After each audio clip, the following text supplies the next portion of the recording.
por ahí al filo de las 8:30, 9:30, hora de la Ciudad de México, Brando Ávila en Charlando con los lectores, el infinito en un junco. Y ya nos dice él que ya está llegando a su fin y hay que disfrutar este final.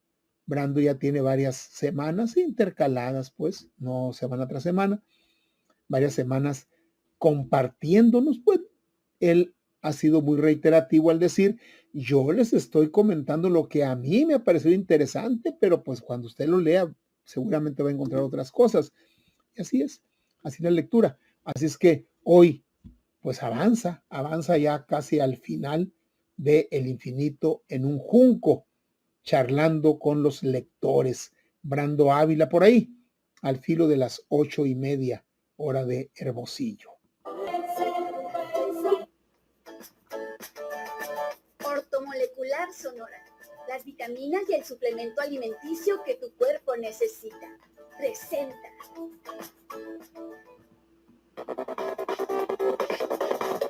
Charlando con los lectores.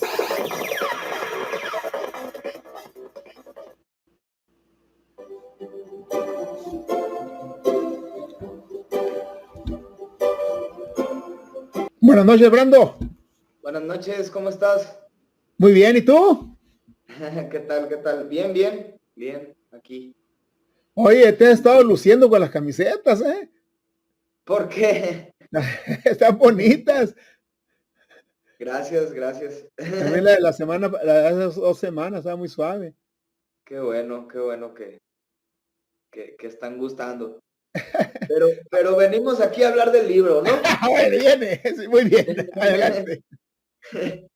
No, pues hemos estado platicando varias cosas y cada vez nos vamos acercando más, ¿no? Ya lo estamos terminando el libro. Siento que cada vez lo digo más, pero también siguen saliendo cositas, ¿no? O sea, por más que estemos ya en el trecho final, siguen saliendo cosas muy interesantes que yo siento que es importante tomar el tiempo aquí en la intervención para platicarlas, ¿no? Para comentarlas entre los dos. Porque son sobre todo temas de plática, ¿no? De conversación, siento yo. Irene Vallejo como que es muy buena para eso de estar iniciando estas pláticas y de estar relacionando sobre todo cosas de la actualidad con lo que está relacionado con el libro, ¿no? Con lo que quiere proyectar ella, sobre todo en el libro. Yo siento que su objetivo era ese de conectar estos dos momentos, estos dos tiempos, ¿no? Por ejemplo, nos menciona ahí que los romanos, cuando empezaron a escribir los romanos, pues los griegos ya llevaban más de 500 años de escritura, ¿no? Entonces, ya hemos platicado un poco de cómo se comparte todo esto, pero sigue siendo pues muy interesante, ¿no? Dice, como los romanos habían empezado tarde a escribir, toda su literatura junta representaba una fracción bochornosamente minúscula de los fondos disponibles, ¿no? La percepción mutua de romanos y griegos se nutría de estereotipos parecidos a los nuestros sobre estadounidenses y europeos. Pragmatismo, poder económico, poder militar, frente al bagaje de una larga historia, una gran cultura y la nostalgia de esplendores pasados. Marte y Venus, aunque en general expresaban un respeto recíproco. Los dos tenían un repertorio de chistes y caricaturas nacionales para reírse a espaldas del otro.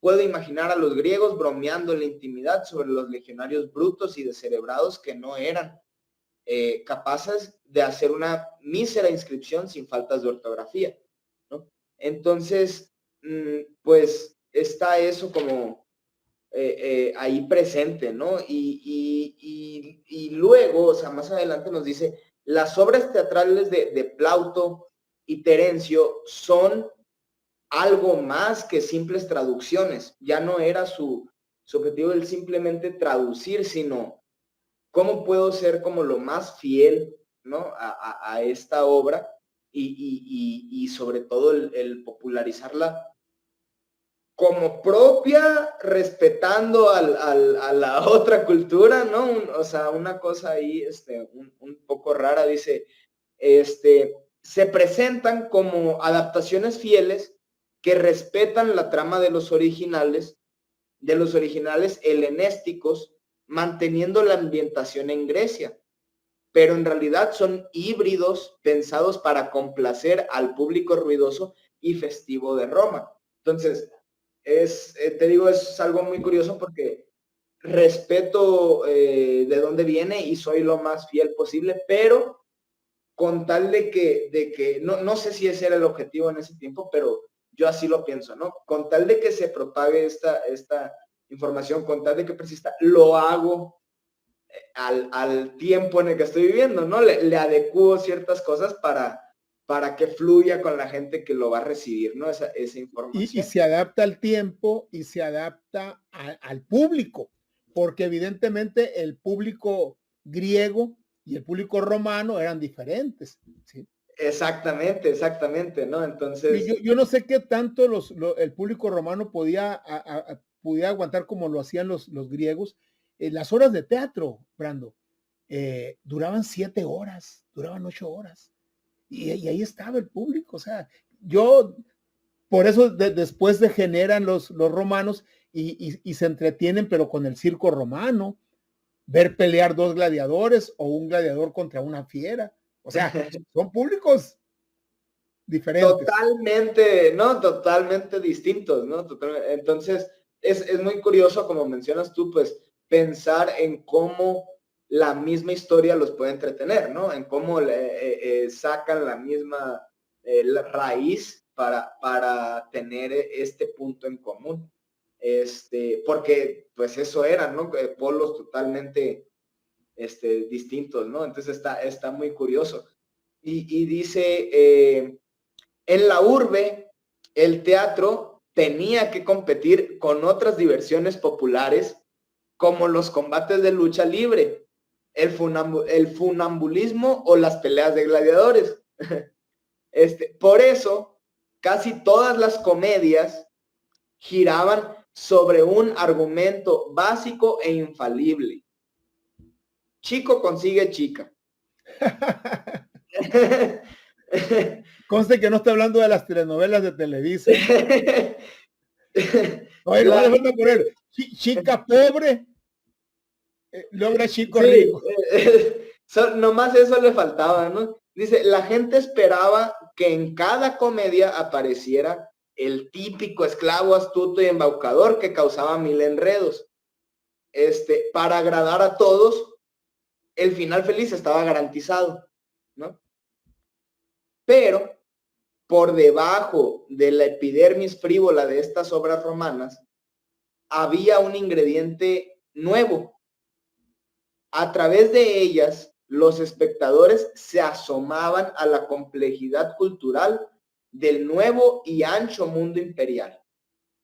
Como que ahí Irene Vallejo nos va abriendo otra brecha, otro cauce, ¿no? De cómo se fue desarrollando y lo que estamos mencionando, ¿no? Que tiene mucho que ver con la cultura del momento y con las personas, o sea, con el tiempo y con las personas, ¿no? O sea, el qué tipo de información se va a recibir.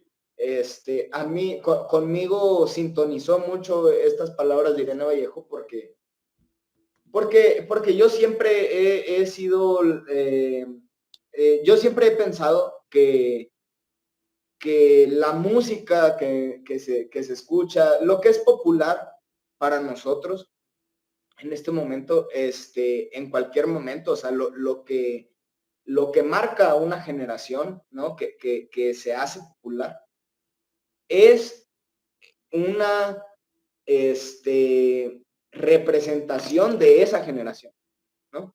Está representando lo que esa persona, lo que esa comunidad piensa, siente, porque esa comunidad está aceptando esa información como como propia, ¿no? Lo que mencionas tú ahorita, por ejemplo, los romanos, o sea, seguramente que no aguantaban una obra de 7 horas y algo trágico o una odisea a lo mejor no les interesaba, ¿no? Entonces, una comedia, tal, ¿no?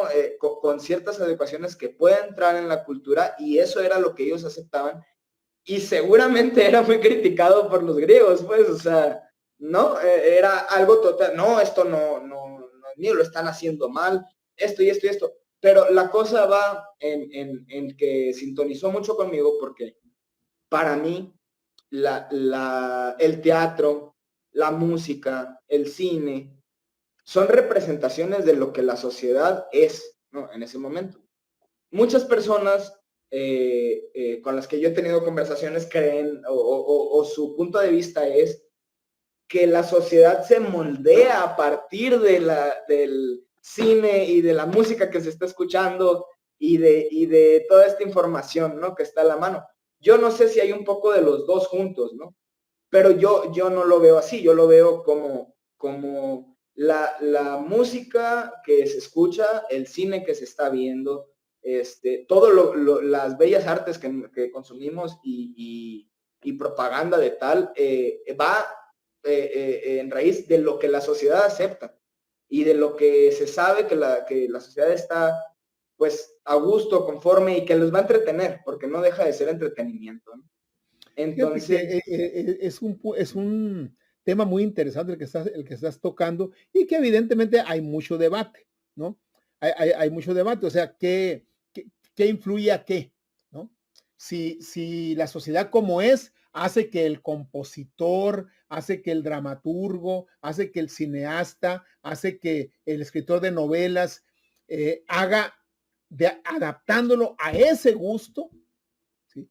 O estas entes poderosísimos de Televisa, de Hollywood, van sembrando la semilla y va moldeando a la gente. Yo, porque es mi forma de pensar prácticamente en todos los órdenes de la vida, no hay cosas absolutas, ¿sí? No hay cosas absolutas. Yo sí sostengo que se nutren unos con otros, se nutren. Cuando un autor le pega al clavo, es un autor exitosísimo, ¿sí? O sea, le pega el clavo ¿en qué sentido? Que le está mandando a los jóvenes este tipo de música. Le pegó al clavo porque es lo que que esos jóvenes conectó. demandan, se enlazan, ¿sí? Le pegó. Y a veces son cosas muy exitosas porque hay mucho dinero de por medio, pero pasan. Fíjate, por ejemplo, los corridos tumbados, que yo te debo decir, y a lo mejor es un error de mi parte, hasta el momento, mis oídos están castos. Yo no he escuchado un solo corrido tumbado. Yo digo que me dedico a este tema y que debiera, no quiero. Bueno, a ver, que es muy evidente ahí, ¿no? Por ejemplo, entiendo que los corridos tumbados pues fomentan la violencia, hablan de esa situación que se está viviendo actualmente, etcétera, etcétera, y tienen mucho éxito entre cierto sector juvenil, ¿sí? Aquí la pregunta sería, a ver, ubiquémonos en los corridos tumbados y todos los corridos violentos que exaltan el narcotráfico, que exaltan al que vende droga, que exaltan ese tipo de valores. A ver, ¿qué es? ¿Está el compositor lanzando algo que sabe que aquel público demanda o el propio producto musical está generando aquello? Allí con los ejemplos, tu punto de vista, reafírmalo porque ya lo has dicho. Claro, mira, yo siento que se responde un poquito fácil a mi punto de vista con ¿qué lleva más tiempo? ¿El narcotráfico o los corridos tumbados? Pues, ya sabes, o sea. El narcotráfico. Claro, entonces, la cultura del narcotráfico es una cosa que nosotros tenemos desde ya tiempo, no 500 años, pues, como los romanos, no. Pero mínimo 100, sí. Lo suficiente para que sea una cultura. Entonces, en el 2010 el problema eran los narcocorridos y en el 2015 el problema era el reggaetón ¿no? Entonces, siempre mi punto de vista por la forma en la que yo he vivido este tipo de choques culturales con la música es qué fácil es echarle la culpa al arte, pues. Pues sí. ¿No? Qué facilito echarle la culpa a que la música está haciendo que los chamacos, que los niños no quieran estudiar.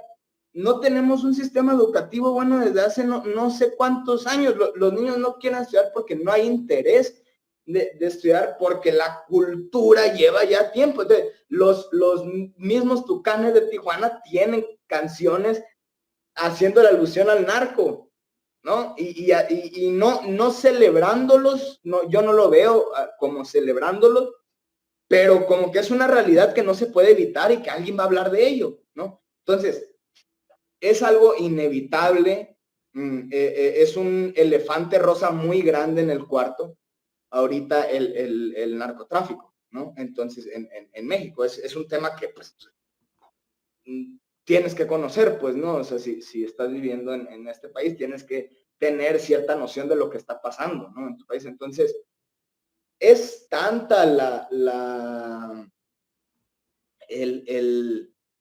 es tanto el poder,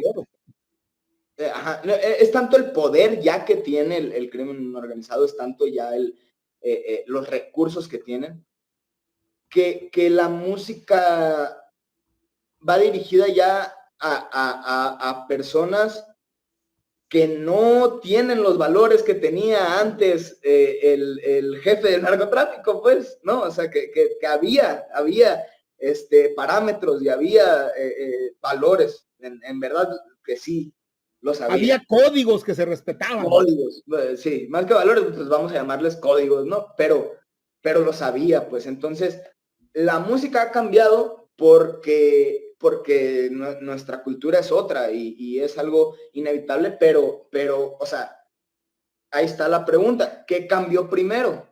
¿No? ¿La música o la sociedad? O sea, viendo los eventos históricos de las cosas que han pasado, ¿qué ganó poder primero? ¿El crimen organizado o la música que habla del crimen organizado? Pues se responde por sí misma, sí, Me doy a evidentemente. entender, ¿no? Sí, sí, poco. totalmente. Ahora, tú mencionas el tema educativo, Brando. Mira, vamos a hacer un paréntesis porque me estoy acordando. Mira, voy a poner esta imagen, a ver si la vemos ahí. ¿Sí? Ahí está. ¿Sí? En la revista Proceso de esta semana, ¿qué tiene en la portada?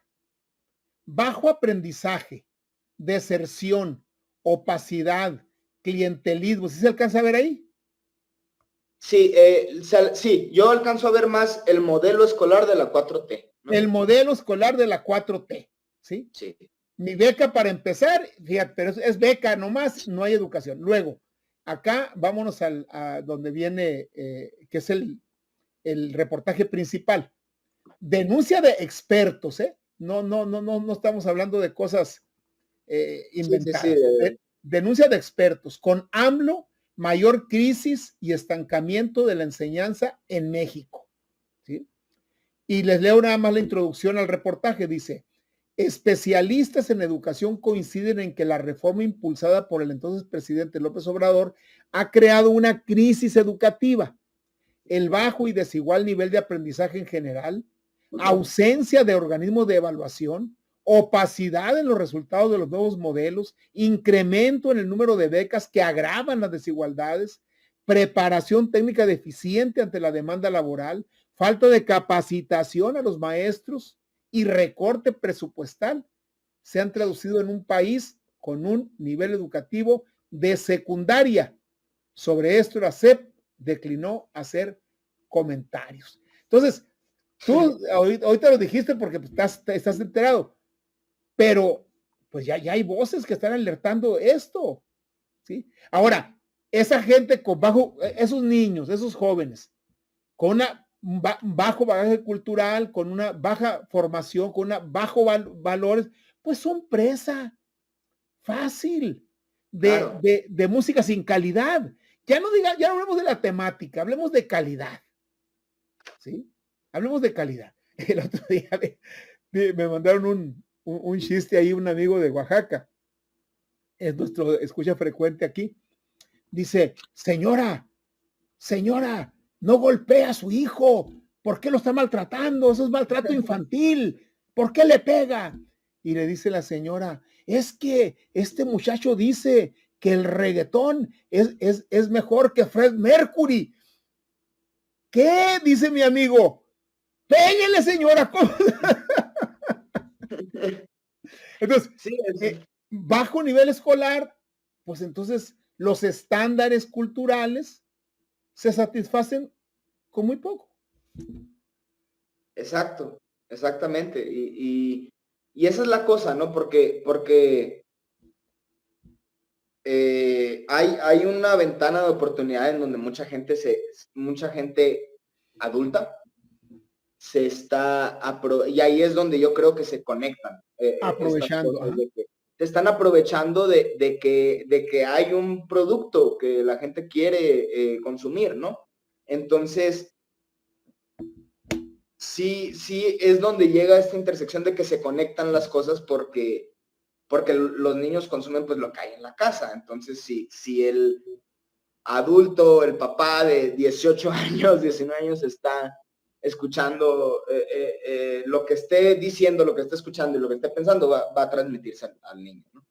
Entonces, cada vez se vuelve un poco más difícil, ¿no? Y cada vez es más este problema de que yo entiendo que no todo el mundo tiene que ser artista y que no todo el mundo nació para ser cantante, pero ya no hay, ahorita, en este momento, en este tiempo, no hay personas que se apasionen por ser maestros o arquitectos o doctores o cualquier, o sea, ¿no? Ingenieros. Exacto, entonces no es posible que a todo el mundo le apasione ser artista, pues, ¿no? O sea, tiene que ser algo que de verdad te nace y tienes que ser parte de ese porcentaje de personas que están dispuestas a darles eso de ellas, porque si no te estancas como si fuera otra cosa, como si fuera cualquier otro trabajo, ¿no? Cualquier otro trabajo que no disfrutas porque no sabes qué es lo que quieres hacer. Entonces, estamos en un tiempo de mucha como incertidumbre y de mucha desinformación y de mucho echarle la culpa a lo que es más fácil, ¿no? Entonces, ahorita con lo que nos lees aquí de proceso, pues ¿cuál es la excusa, no? De que ni siquiera el promedio, sino arriba del 90% de los jóvenes de entre 18 y 22 años, tienen nivel de secundaria, pues. O sea, ¿cuál es la inflación o ¿me entiendes? El factor que no podías controlar. No. Estamos en un momento muy, muy, muy crítico, ¿no? Muy, muy pesado, pues. Y yo te digo, te estoy platicando un poco de lo que yo opino, de lo que yo veo, de lo que yo pienso, pero al mismo tiempo estar leyendo el libro de Irene Vallejo a mí me ha ayudado a conectar estas ideas, a poderlos platicar con la audiencia y a ver que no estoy tan loco, ¿no? O sea, que alguien más está pensando lo mismo que yo y lo está platicando, lo está escribiendo y se está dando la tarea de que más gente tenga este mensaje, ¿no? De cómo se va repitiendo la historia, de cómo le echan la culpa al más débil, al que no tiene nada que ver, de cómo el perdedor no escribe la historia, entonces tienes que cuidarte de la historia que lees. Y son pocos los que se dedican a escribir la historia de los perdedores o intentar escribir como la totalidad, ¿no? De las dos caras de la moneda, que yo siento que Irene Vallejo es lo que intenta hacer en este libro, en esta obra, y está muy, muy suave. O sea, estoy seguro que a cada lector, a cada persona que lea este libro, le va a salir una cosa distinta, ¿no? Como siempre lo he platicado. Y bueno, para ir cerrando y así, tú sabes que nosotros empezamos leyendo en voz alta. ¿no? Ya lo hemos platicado, eso de que no era una actividad privada en donde tú te pusieras ahí a reflexionar y entender lo que estás leyendo. No, era un recitar, ¿no? Lo que estabas leyendo. Y pues en muchos casos, llegó un punto donde eran los esclavos los que le recitaban la lectura a la persona que tenía, pues, no recursos, que no era esclavo.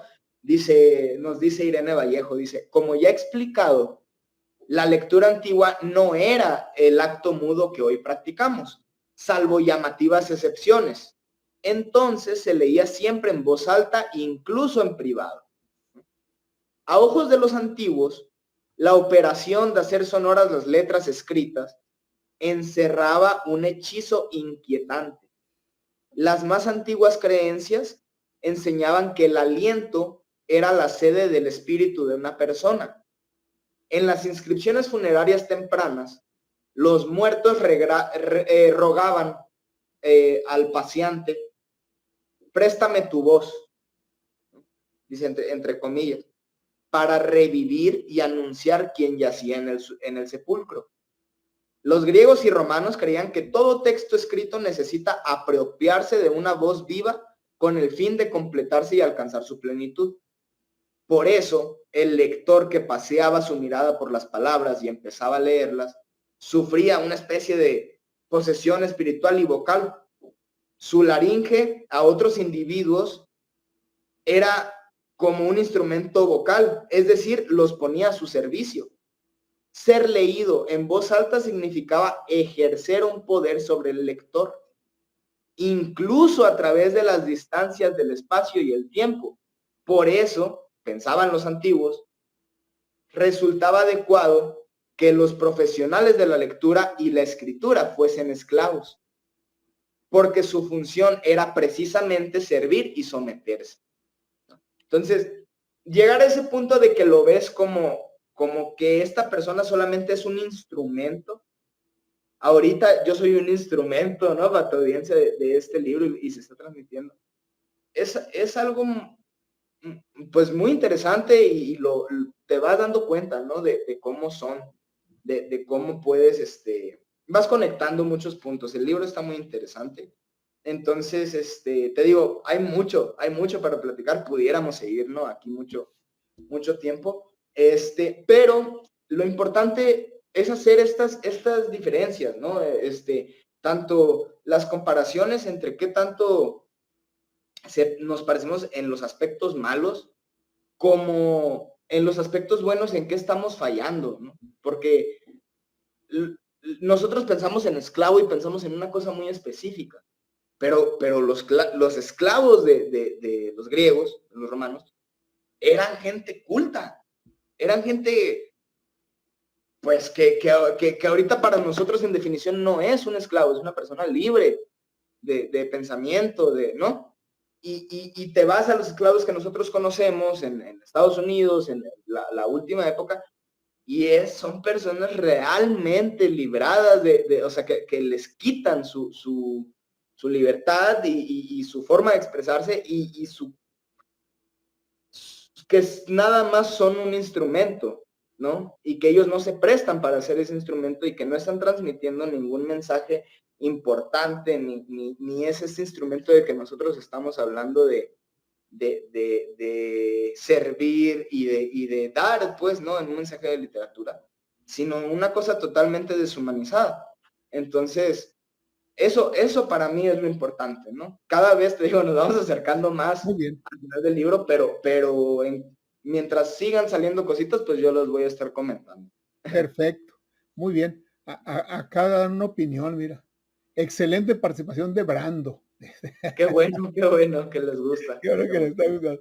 Pues muchas gracias, Brando. Por aquí nos vemos Muchas dentro de gracias. 2 lunes. Perfecto, nos vemos ahí todos. Muchas gracias.